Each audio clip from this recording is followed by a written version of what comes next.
Dutch Bangla bank ২০২৫ সালে তোমরা যারা এসএসসি পরীক্ষায় পাশ করেছো তোমাদের প্রত্যেককে ৬৭,০০০ টাকা উপবৃত্তি দিবে। তো আজকের ভিডিওটা তোমাদের জন্য অবশ্যই গুরুত্বপূর্ণ। সো শুরু করা যাক আজকের ভিডিওটা।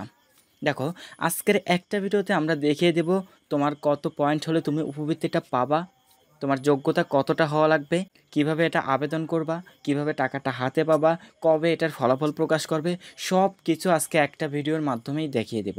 তো চলো শুরু করা যাক আজকের ভিডিওটা। দেখো, ডাচ বাংলা ব্যাংক তার শিক্ষাভিত্তিক কর্মসূচির আওতায় দেশের বিভিন্ন শিক্ষা প্রতিষ্ঠানে উচ্চ মাধ্যমিক, স্নাতক ও স্নাতকোত্তর পর্যায়ে অধ্যয়নরত মেধাবী ও আর্থিকভাবে অসচ্ছল ছাত্রছাত্রীদেরকে বৃত্তি প্রদান করে আসছে।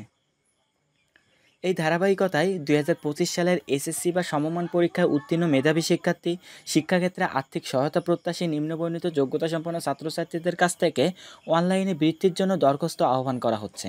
তো তোমার কত পয়েন্ট থাকলে তুমি আবেদন করতে পারবে সেটা একটু দেখি। তোমাদের কত পয়েন্ট হলে আবেদন করতে পারবে সেটা এখানে লেখা আছে। দেখো, তোমার স্কুলটা যদি সিটি কর্পোরেশন এলাকা হয় তাহলে তোমাকে অবশ্যই 5.00 পাওয়া লাগবে। যদি জেলা শহরে হয় তাহলে 5.00 পাওয়া লাগবে। আর যদি এটা গ্রামে হয় তাহলে 4.83 পাইলে কিন্তু তোমরা এটা আবেদন করতে পারবে। তবে খেয়াল রাখতে হবে, এটা কিন্তু চতুর্থ বিষয় ব্যতীত। অর্থাৎ তুমি শুধুমাত্র 4.83 পাইলেই আবেদন করতে পারবে না। দেখতে হবে যদি তোমার চতুর্থ বিষয় বাদ দিয়ে রেজাল্টটা 4.83 হয় তাহলে কিন্তু তুমি আবেদন করতে পারবে।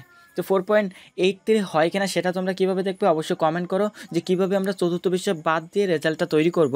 আমরা অবশ্যই তোমাদের কমেন্টে রিপ্লাই দিব, অথবা একটা ভিডিও দিয়ে অবশ্যই দেখিয়ে দিব।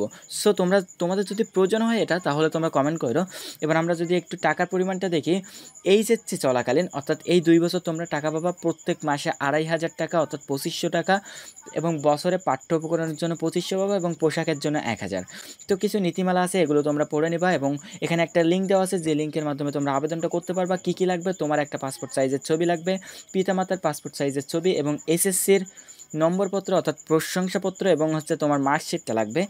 এবং আবেদনকারীর শেষ তারিখ হচ্ছে 6 আগস্ট 2025। এইটার প্রথম ফলাফল প্রকাশ করবে 25 আগস্ট 2025, এবং 26 আগস্ট 2025 থেকে 15 সেপ্টেম্বর 2025 পর্যন্ত এর ভিতর থেকে ডাচ বাংলা ব্যাংকে গিয়ে তোমাদেরকে তাদের সাথে কথা বলতে হবে, এবং তোমাদের কাগজপত্র সম্পর্কে কিছু একটা তারা দিবে, এবং সেগুলো পূরণ করে তাদের কাছে আবার জমা দিতে হবে। এটা হলো 26 তারিখ থেকে 15 তারিখ পর্যন্ত। এটা শুধুমাত্র তাদের জন্য যারা 25 আগস্ট এ আবেদনকারীর ভিতরে তারা সিলেক্টেড হবে।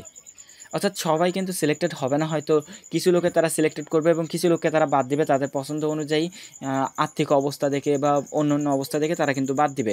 তো তোমরা যারা 25 আগস্ট ফলাফলের মাধ্যমে যারা উত্তীর্ণ হবে তারাই কিন্তু বৃত্তি পাবে, এবং 26 আগস্ট থেকে 15 সেপ্টেম্বর পর্যন্ত এর ভিতর তোমাদের কিন্তু ডাচ বাংলা ব্যাংকে সশরীরে যেতে হবে।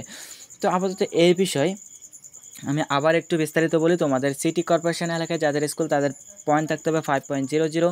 যদি জেলা শহর এলাকা হয় তাহলে 5.00, যদি গ্রামে হয় তাহলে 4.83। তবে এই রেজাল্টটা চতুর্থ বিষয় ব্যতীত হতে হবে, এবং তোমাদের কাগজপত্র লাগবে। এখানে দেখো স্পষ্ট লেখা আছে, আবেদনকারীর পাসপোর্ট সাইজের রঙিন ছবির স্ক্যান কপি, আবেদনকারী পিতা ও মাতার পাসপোর্ট সাইজের রঙিন ছবির স্ক্যান কপি, এসএসসি বা সমমান পরীক্ষার নম্বরপত্র ও প্রশংসাপত্রের স্ক্যান কপি।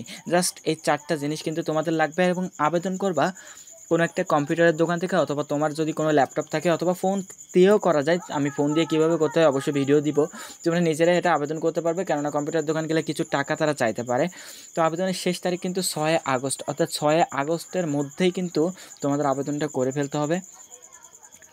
আর এটার রেজাল্ট দেবে 25 তারিখে, এবং 26 তারিখ থেকে 15 তারিখের ভিতরে তোমাদেরকে ডাচ বাংলা ব্যাংকে সরাসরি গিয়ে একটা ফর্ম পূরণ করতে হবে, তাহলে তোমার কাজ কিন্তু শেষ, এবং টাকাটা তারা প্রতি মাসে দিবে। তো আজকের ভিডিও আর বেশি বাড়াবো না, জাস্ট এতটুকু।